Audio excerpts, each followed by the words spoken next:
Astagfirullahaladzim. Hei. Aduh.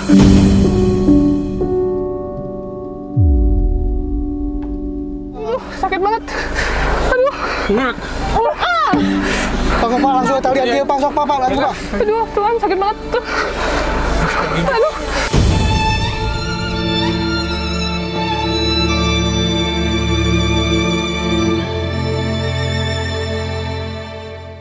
Oke guys, assalamualaikum warahmatullahi wabarakatuh. Ini aku lagi di jalan. Ini posisiku sekarang lagi di Bandung, arah ke Jakarta. Nah, aku dapat informasi dari rumah sakit perawat Ibu Iyam. Katanya Ibu Iyam ini melukai salah satu perawat rumah sakit dan kita mendapatkan informasi tersebut. Jadi Bu Iyam kondisi mentalnya, aku bingung ya, tuh kenapa sampai merinding. Kondisi Bu Iyam ya secara mental udah sulit banget dikendalikan, even dia konsumsi obat penenang, tapi tetap aja ya secara emosional tuh bener-bener tidak terkendali atau tidak bisa dikontrol guys.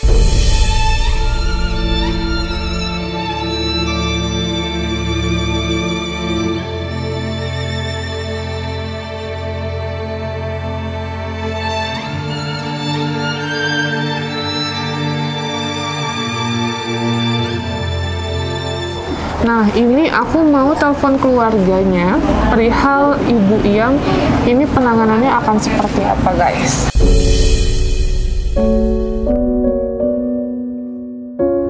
Nah, oke guys, ini kita telepon pihak dari keluarganya Bu Iyam ya.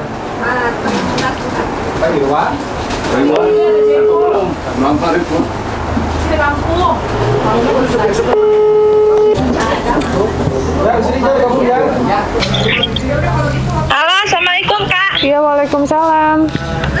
Iya. Mbak, ini dari keluarganya Bu Iyam ya? Ya. Ini siapanya, maaf? Ini adiknya. Adiknya ya? Nah Mbak, untuk Bu Iyam ini kan udah dirawat di rumah sakit.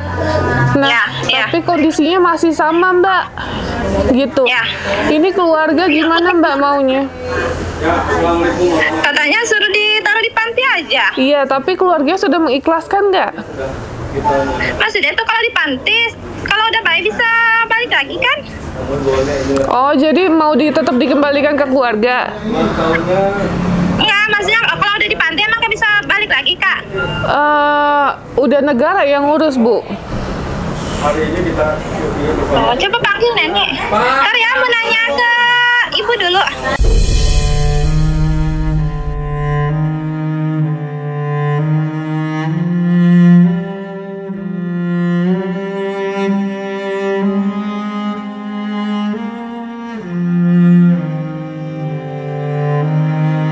Gimana maksudnya? Maksudnya gimana kalau misalnya emang ibu masih meminta Bu Iyam kembali, kita akan titipkan ke yayasan. Tapi kalau misalnya Bu Iyam udah diikhlaskan, kita taruh di panti yang bisa dirawat sama negara dan pemerintah Bu, jadi nggak bisa diambil lagi. Oh, gitu. Pengennya pulang lagi sih Kak. Oh ya udah, berarti kalau sembuh nggak sembuh kita pulangin ya Bu ya. Nenek, hai, gimana? Cina harus asup ke panti itu balik-balik dia itu bisa. Terus asup kayak pemerintah soalnya sama tangan manena, kemana? Tenan yayasan, cager ke Bali. Yayasan kan? Angker tapi cager balik yayasan lah. Berarti kalau misalnya, kalau misalnya masih galak ya, berarti kita udah nggak bisa tanggung jawab lagi. Kita cuman ya udah gitu sesembuhnya. Kalau misalnya masih kumat nggak sembuh ya berarti kita udah selesai gitu. Ya ini emang yayasan mah etan meh maksudnya nih cager berusaha mungkin cager gitu keneng kayak dipulangkan tapi lama guys Kak panti sosial mau bisa balik deh kumaha nih eta yayasan tapi cager kayak balik pasti tapi ada berusaha manehna. Yayasan. Iya, yayasan aja katanya Kak. Oh, di yayasan aja. Berarti kalau misalnya kita selama 1 bulan nggak ada perubahan, kita tetap balikin ya Mbak ya? Walaupun kondisinya masih galak, masih ngamuk, nggak apa-apa ya? Iya kak. Iya, dia udah itu loh Mbak. Aku cuma kasih info, dia udah apa namanya nyakitin perawat di sana. Entah kalau selamanya mah kita nggak ikhlas keluarga, kecuali kalau kapan-kapan bayar pasti balik lagi ikhlas. Kalau selamanya nggak ikhlas keluarga kak. Oh ya udah nggak apa-apa. Yang penting tugas nggak apa-apa. Yang penting kan tugas saya udah ngebantu merawat ya. Jadi kalau misalnya nanti selama Ya, satu bulanan lah ya kita lihat perubahannya. Kalau misalnya masih nggak sembuh kita kembalikan ke rumah ya berarti ya. Iya, iya kak. Ya, kesepakatan ya Mbak ya. Jadi maksudnya jangan sampai nanti nyalain kita kalau kondisinya emang nggak pulih gitu. Karena sama perawat pun dia galak gitu. Ya kak. Ya. Ya, enggak nyalain lah. Oh ya udah oke. Ya makasih Mbak. Ya assalamualaikum. Ya, sama-sama kak. Waalaikumsalam. Oke guys, jadi aku dapat informasi bahwa Bu Iyam ini katanya galak banget gitu sama salah satu perawat di rumah sakit.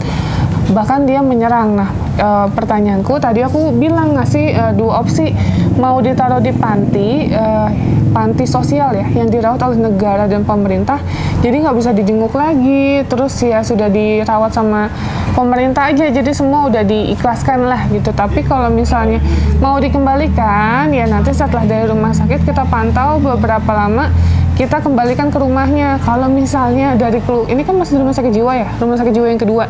Kalau misalnya kondisinya masih galak, kita pun nggak berani taruh di rumah karena ada Bu Neneng, ada Vera, terus ada Bu siapa yang ada Adel, terus ada yang ibu siapa gitu, aku lupa soalnya banyak banget di mes kita sekitar 7 orangan. Jadi jangan sampai nanti membahayakan yang lain, nanti malah impactnya kasihan kejiwaan yang lain malah ikut keganggu juga gitu, karena ibunya ini benar-benar super galak banget.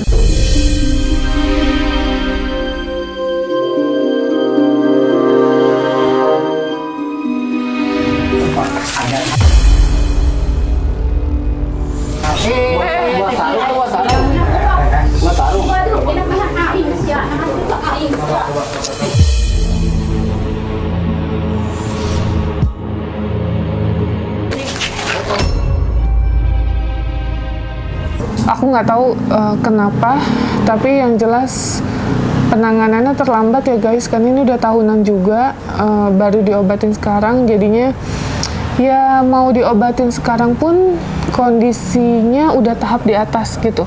Kalau kejiwaan, skizonya udah paling atas, skizoparanoid. Contohnya kayak Bu Toyo yang di Malang, nah udah tahapnya udah parah gitu guys. Makanya kok aku juga bingung juga, kok dia di rumah sakit tapi masih galak. Aku dapat informasinya seperti itu. Ini kita dari rumah sakit satu ke yang satu itu kurang lebih 10 hari, terus ini yang kedua baru masuk.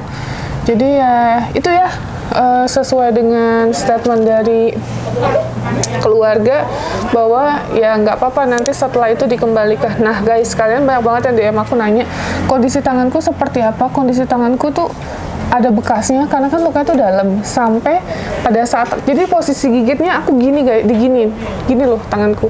Jadi kan dia ngeludah, maksudnya itu aku mau nutup mulutnya supaya nggak ngeludah.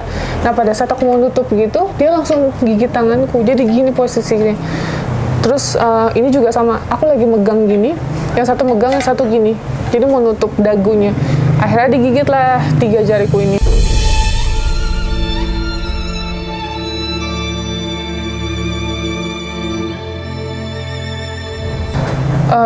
Dilepas itu pas ditarik sama salah satu tim aku.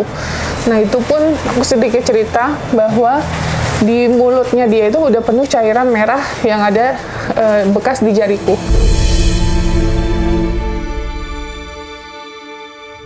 Seperti itu guys. Jadi intinya kondisi Bu Iyam udah nggak tahu ya, katanya susah disembuhkan. Terus kita mau ruqyah pun wallahualam bisa apa enggak, karena ini adalah fix hasil dari medis bahwa Bu Iyam adalah skizofrenia F20 atau ODGJ.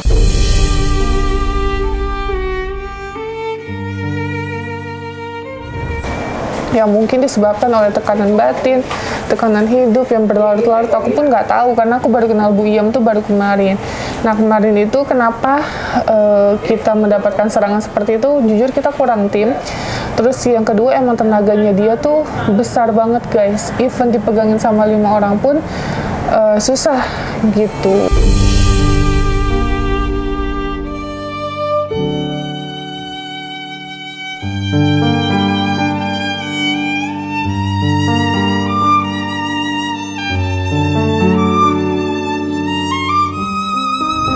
Jadi itu aja guys penyampaian dari aku. Nanti setelah pulang dari rumah sakit, kita kontrol lagi ya. Kita progres lagi seperti apa kondisinya. Nanti kalau emang tidak memungkinkan, karena kemarin kayak terakhir Mbak Rofiko sama Arbi ketemu sama Bu Iyam, mereka nggak ada yang berani untuk suggest bawa ke rumah gitu, makanya dibawa lagi ke rumah sakit karena emang seserem itu guys, seserem itu. Terus tiba-tiba kayak ngelirik matanya, judesnya. Terus karena ODGJ kita nggak ada yang kayak gitu, yang kita rawat di rumah nggak ada yang kayak gitu, makanya ada ketakutan tersendiri untuk kalau Bu Iyam ada di rumah.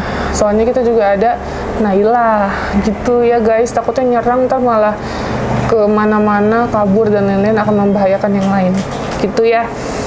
Jadi itu aja info dari aku. Nanti kita tinggal tunggu proses kesembuhan Bu Iyam. Sembuh nggak sembuh kita akan kembalikan ke rumahnya ya. Oke guys, terima kasih sekali lagi. Assalamualaikum warahmatullahi wabarakatuh. My knees fall down into the floor. I wanna shout, I wasn't ready.